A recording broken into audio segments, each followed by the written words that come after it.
Ladies and gentlemen, thank you very much for waiting. As you can see, the talks have finished now, so I will not waste any time. I will hand the floor straight to the High Representative.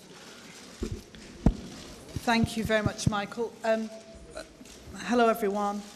This has been a very intensive and I think a very important meeting.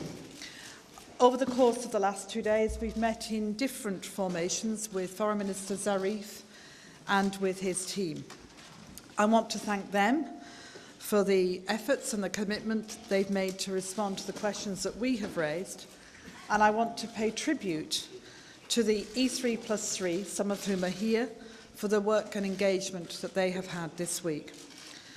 Following a number of working sessions, we've agreed for the first time a joint statement, which I will read to you now before taking some of your questions. And this is a joint statement from myself, High Representative Ashton, and Foreign Minister Zarif.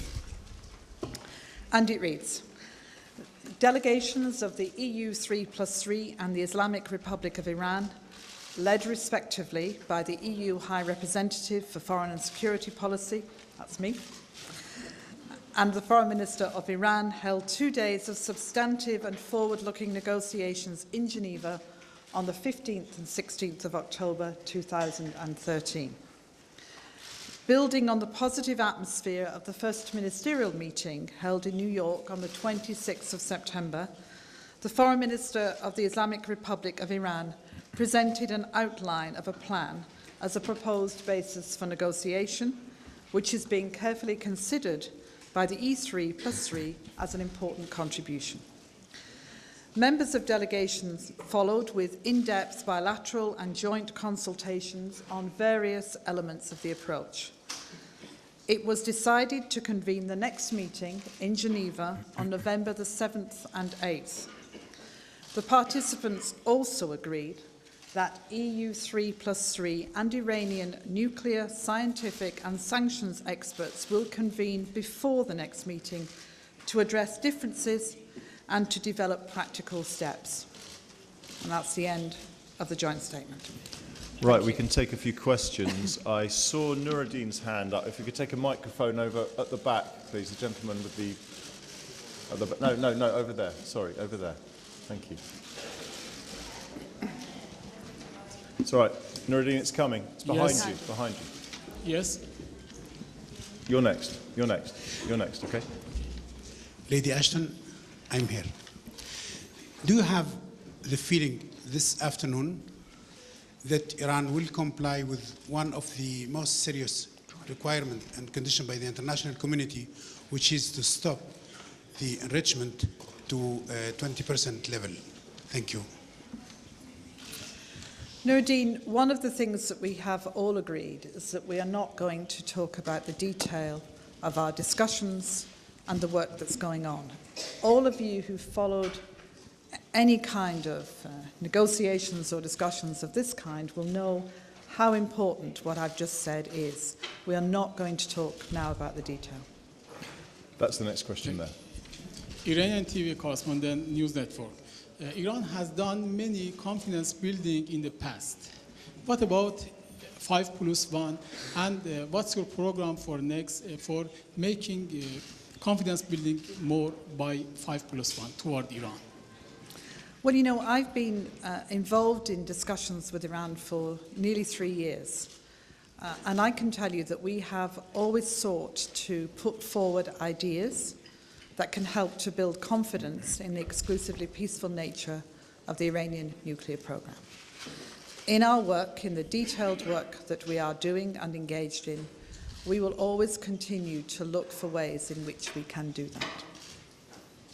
I'll take James Blitz next. It's okay, James, it works. James Blitz, Financial Times.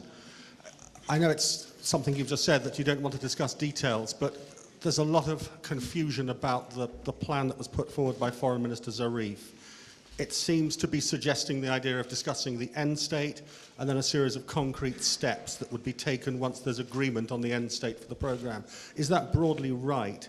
And can you give some impression in the afternoon session and the session today of how detailed the discussions were on the programme itself? Well, we always like to make sure that we dispel confusion, particularly for the FT. So let me say this much.